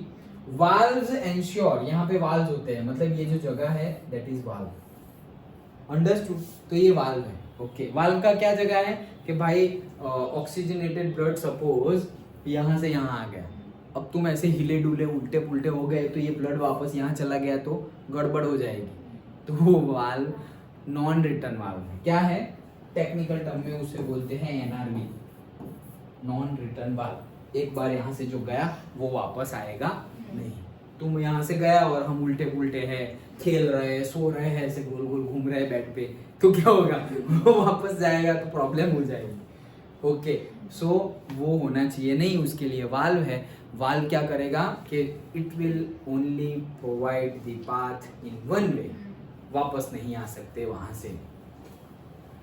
सो valves ensure that blood does not flow backwards when the atria और वेंट्रिकल्स कॉन्ट्रैक्ट। तो अब देखो ये कॉन्ट्रैक्ट करेगा, वेंट्रिकल जब कॉन्ट्रैक्ट करेगा तो हमने बोला ना कि ये कॉन्ट्रैक्ट करेगा तो यहां से निकल जाएगा, तो अगर यहाँ ये वाल्व ओपन ही है तो वहां से भी तो निकल जा सकता है, तो यहाँ से निकलेगा तो वापस पीछे भी चला जाएगा, लेकिन पीछे जा नहीं सकता क्योंकि वहां पे वाल्व है।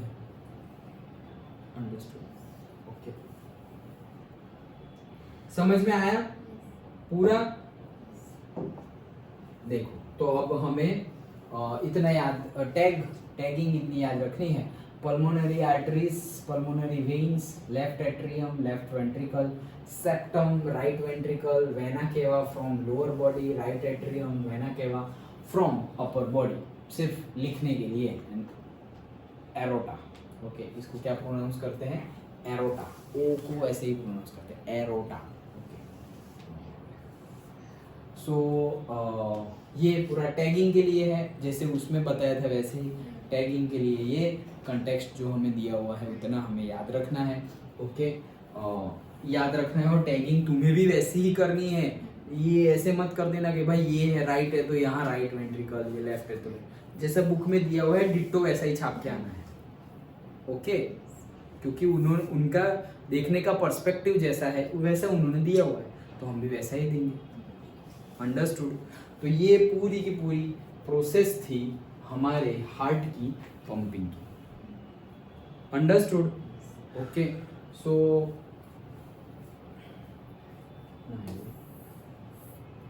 देख लेते हैं। हाँ, तो लंग के पास आया है कार्बन डाइऑक्साइड वाला ब्लड। अब वो क्या करेगा? चलो, oxygen enters the blood in the lungs. The separation of the right side and the left side of the heart is useful to keep the deoxygenated blood from mixing। ये तो हमने बोला ना कि मिक्सिंग नहीं होगी इसलिए सेपरेशन है, मिक्सिंग होनी भी नहीं चाहिए। कई एनिमल्स ऐसे हैं जिनमें मिक्सिंग हो जाती है तो भी कोई प्रॉब्लम नहीं होता, but we are not coming in that category, हमें प्रॉब्लम होगा, इसीलिए सेपरेशन वॉल ऑलरेडी है हमारे हार्ट में। Okay, Such separation allows a highly efficient supply of oxygen to the body। तो भाई सिर्फ ऑक्सीजन ही जाएगा, CO2 वाला कुछ जाएगा ही नहीं। This is useful, CO2 वाला कुछ जाएगा ही नहीं। ओके, इसीलिए अगर सपोज कहीं पे आग लगी है, तुम जो रूम में सोए हुए हो उसके आसपास आग लगी हुई है या वही रूम में आग लगी हुई है और तुम घोड़े बेच के सो गए हो, तो एकदम पता ही नहीं चल रहा आग लगी हुई है, तो सारा कार्बन मोनोऑक्साइड, कार्बन डाइऑक्साइड जो तुम ब्रीथ कर रहे हो अंदर, अब एल्वियोली जो ले रही है वो भी CO2 और जो दे रही है वो भी CO2। अब CO2 वाला ब्लड चला जाएगा तुम्हारे लेफ्ट एट्रियम में, गड़बड़ शुरू, समझ रहे हो? ओके, सो डेथ भी हो सकती है, ये केस में डेथ भी हो सकती है। क्यों? क्योंकि अब वो हार्ट तो भाई पंप करेगा, हार्ट ने पंप कर दिया तो उसने भी CO2 वाला ब्लड भेज दिया, CO2 वाला ब्लड भेजा सबको, तो भाई सेल के पास ऑलरेडी CO2 भरा पड़ा है, अब तुम उसको ऑक्सीजन नहीं दे रहे हो, उसको CO2 ही दे रहे हो, तो तुम सारी बॉडी, पूरी बॉडी के सेल के साथ एक ही टाइम पे चीट कर रहे हो। वो एक्सपेक्ट कर रहे थे ऑक्सीजन दोगे तुम, और तुमने दे दिया CO2। एक ही टाइम पे पूरी बॉडी के साथ trillions, millions, billion, trillions of cell के साथ हमने चीट कर दिया, तो बोलेंगे अच्छा ठीक है हम गए। It can cause death also. Okay, so that's why it is important. हम जो ब्रीथ करते हैं, अरे दिल्ली में देखो कंडीशन, अरे घर घर में फिल्टर लगाने पड़ रहे हैं अभी, हर घर में फिल्टर, हर घर में AC था, अब हर घर में फिल्टर लगाने पड़ रहे। वहाँ पे ऐसा रिकॉर्ड है, गर्मी भी इतनी खतरनाक वाली गर्मी पड़ती है, शायद ही कोई ऐसा घर मिले जिसमें AC ना हो। बोलो, हमारे घर में तो पहले ट्यूशन में AC आया, फिर हमारे घर में AC लगाया, वो भी पैनल लाए तब, नहीं तो कौन बिल भरेगा? सोचो वहाँ कंडीशन वैसी है। ओके, और पॉल्यूशन तो बहुत खतरनाक रूल चल रहा था, पता है वहाँ पे ऑड और इवन, जो तुम्हारी गाड़ी का नंबर ऑड हो तो तुम्हें सपोज मंडे, वेडनेसडे, फ्राइडे तुम चला सकते हो, और ट्यूसडे, थर्सडे, सैटरडे जिनका इवन हो वो लोग चला सकते हैं, संडे सब चला सकते हैं। वैसा रूल आ गया था क्योंकि सब लोग गाड़ियां निकल जाते हैं, और फिर कितना एग्जॉस्ट, और फिर वही ब्रीथ करना है, कितना पॉल्यूशन। बहुत पहले की बात नहीं है, अभी की ही बात है। सो अंकलेश्वर में ऐसा होता है, इंडस्ट्री इतनी सारी है, पैसे छाप रहे हैं, बट वहाँ रह नहीं सकते। एक कंपनी तो ऐसी है कि वहाँ कोई अगर 5 साल काम करे तो वो उसके क्या बोलेंगे, क्या लाइफ पीरियड तो कम हो ही जाता है, एट द सेम टाइम उसकी रिप्रोडक्शन करने की कैपेसिटी भी डैमेज हो जाती है, चली जाती है। They can not reproduce. Okay, मतलब रिप्रोडक्शन एक्टिविटी तो होगी लेकिन रिप्रोडक्शन नहीं होगा। द क्वालिटी ऑफ स्पर्म, और से फीमेल हो तो the quality of egg will not be that much or that much high, so that reproduction मतलब so that वो फर्टिलाइजेशन हो सके। फर्टिलाइजेशन में क्वालिटी भी चाहिए, ऐसा नहीं कि कैसा भी एग हो और कैसा भी स्पर्म, वो सब पढ़ेंगे हम बायोलॉजी में। तो कुछ भी हो और चाइल्ड हो जाए, ऑफस्प्रिंग हो जाए, ऐसा नहीं है। हो तो जाएगा, वही क्वालिटी का होगा। बहुत फिर हम बोलते हैं ना कि अरे माल न्यूट्रिशन केस, अरे अभी तो पैदा हुआ है, अभी कहाँ से माल न्यूट्रिशन। ओके, बट पहले से ही क्वालिटी। और कई बार ऐसा होता है ना कि कोई डाई हो जाता है, मदर या तो फिर चाइल्ड, मे बी दोनों। ये सारे केस कब होते हैं? प्रॉब्लमेटिक सिचुएशन से होती है तब। तो इसीलिए सब ध्यान रखना पड़ता है। एटलीस्ट हमें सब कुछ पता होना चाहिए।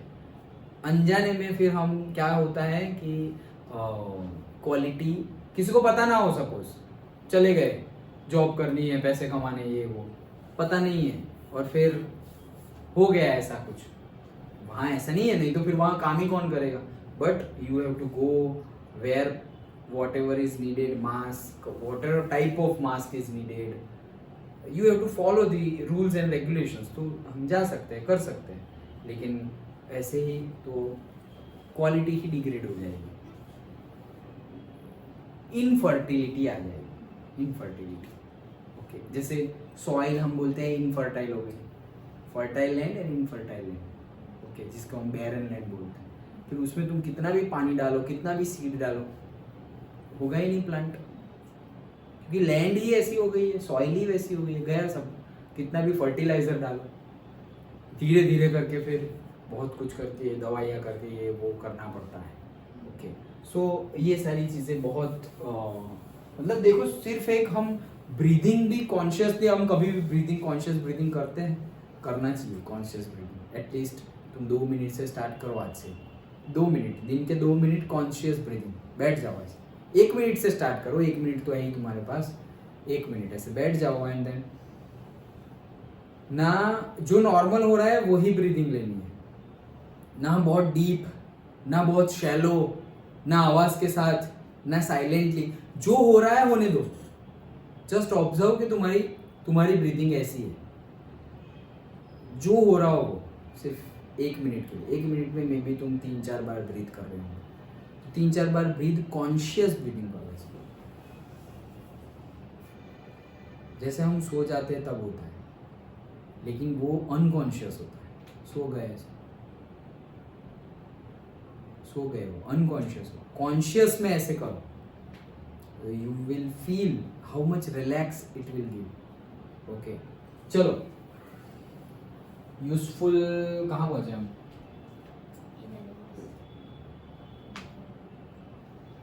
This is useful in animals that have high energy needs, such as birds and mammals, which constantly use energy to maintain their body temperature. क्या सेपरेशन जो होता है, जैसे हमारी बॉडी में सेपरेशन, हमारी बॉडी के हार्ट में जो सेपरेशन है, वैसे ही सेपरेशन होना चाहिए सब में, क्योंकि कई एनिमल्स, बर्ड्स ऐसे होते हैं कि जिनके उनको बॉडी टेम्परेचर हाई रखना पड़ेगा, जैसे हमारा है 37 डिग्री सेल्सियस। तो वैसे कई बर्ड्स और वो होते हैं, उनका बॉडी टेम्परेचर हाई रखना होता है। ओके, सो उसके लिए ये हेल्पफुल है। विच कॉन्स्टेंटली यूज, अभी बॉडी टेम्परेचर हाई रखना है तो एनर्जी भी ज़्यादा चाहिए उनको एनर्जी क्या चाहिए? ज़्यादा चाहिए। तो ज़्यादा एनर्जी के लिए ज़्यादा फूड भी चाहिए, ज़्यादा ऑक्सीजन भी चाहिए, और हार्ट भी स्पीडीली पंप होना चाहिए। ओके, हाँ, so birds and mammals which constantly use energy to maintain their body temperature. In animals that do not use energy for this purpose, the body temperature depends on the temperature in the environment. तो ऐसे भी animals हैं जिनकी body का temperature बहुत ज़्यादा effect नहीं करता है, तो उनकी बॉडी मतलब उनकी बॉडी का टेम्परेचर इतना ज़्यादा गर्म होता नहीं है, नॉर्मली होता है. ओके, तो अगर नॉर्मली है तो फिर उनको ऐसा कुछ भी प्रॉब्लमेटिक है नहीं. तो उनका नॉर्मल है तो कितना होता है, एनवायरनमेंट के अकॉर्डिंगली होता है. ओके, एनवायरनमेंट के अकॉर्डिंगली उनका बॉडी का टेम्परेचर होता है. इसीलिए एनवायरनमेंट के अकॉर्डिंगली एक वो टर्टल है, वो कोई भी टेम्परेचर में अपने आप को एडजस्ट कर लेते हैं. कोई भी टेम्परेचर, तुम ठंड में रख दो, गर्मी में रख लो, इसीलिए तो इतनी लंबी लाइफ है. ओके, वो अपनी बॉडी को, जैसे हम बोलते हैं ना कि साधना करे, योगी जीवन. ओके, शिव जी की लाइफ देखे तो स्टार्टिंग वाले फेज में कहीं पहाड़ों में जाके युगों कल्पों तक ऐसे मेडिटेशन करते थे. वो कहाँ भाई, यहाँ में हिमाचल में नहीं जा सकते, कैलाश में ऊपर पहाड़ियों में जाके अंदर वैसे भी कुछ पहना भी नहीं हमारे जैसे कपड़े. कर सकते हैं, साइंस पता हो एंड नीड्स, उसके लिए भी नॉलेज चाहिए.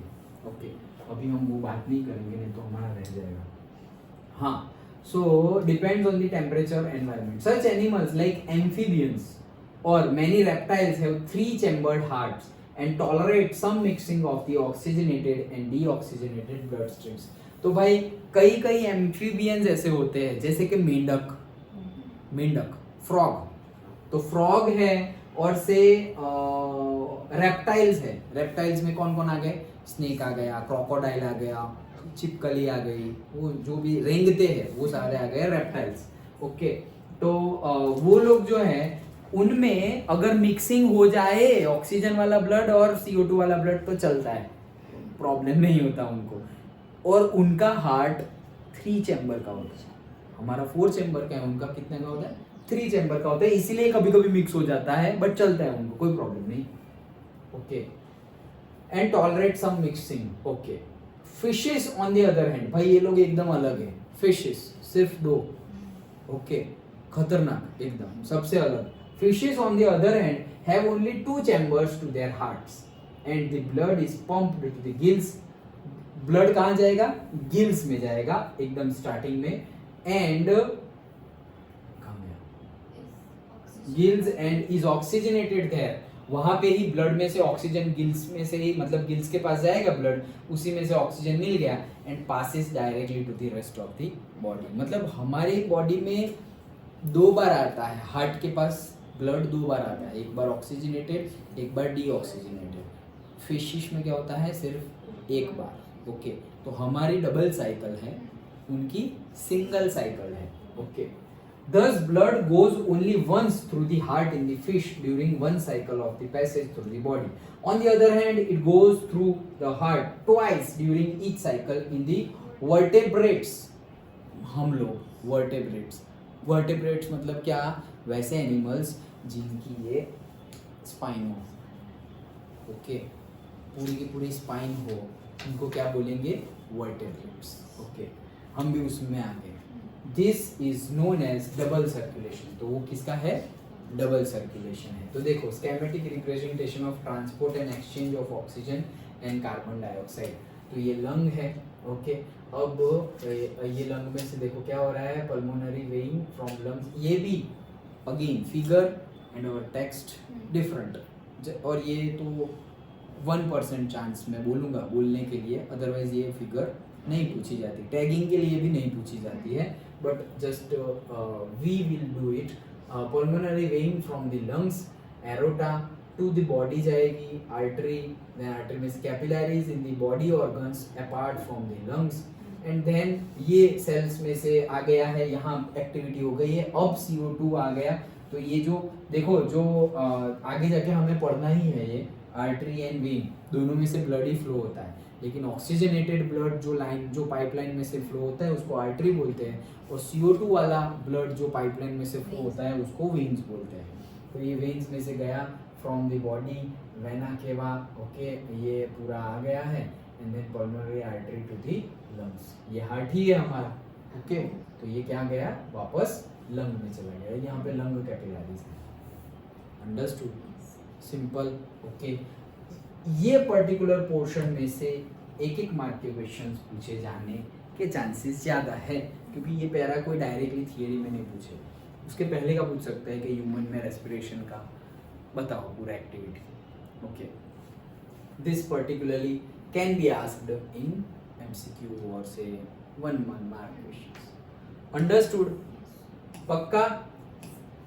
So the tubes, blood vessels, maintenance by platelets that we will see tomorrow. So इतना ही है ट्रांसपोर्टेशन में, उसके बाद एक्सक्रीशन, ओके। सो कल मे बी नहीं यार, आई विल मैसेज देख कर आना। टाइमिंग मे बी बोल रहा हूँ, टाइमिंग शुड बी, फंक्शन में जाना है, सुबह भी फंक्शन, शाम को भी फंक्शन, देखते हैं। स्कूल तुम्हारी अभी तो किसी की चालू नहीं है, राइट? तुम्हारी चालू है स्कूल, हाँ।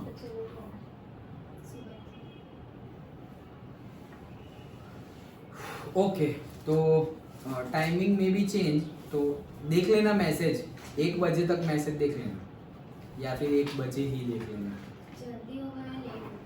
नहीं, लेट नहीं होगा, जल्दी ख़त्म करना है तो तुम्हारा जल्दी होगा ट्यूशन, ओके। मतलब 6:30 को 7 o'clock को ख़त्म हो जाए वैसा।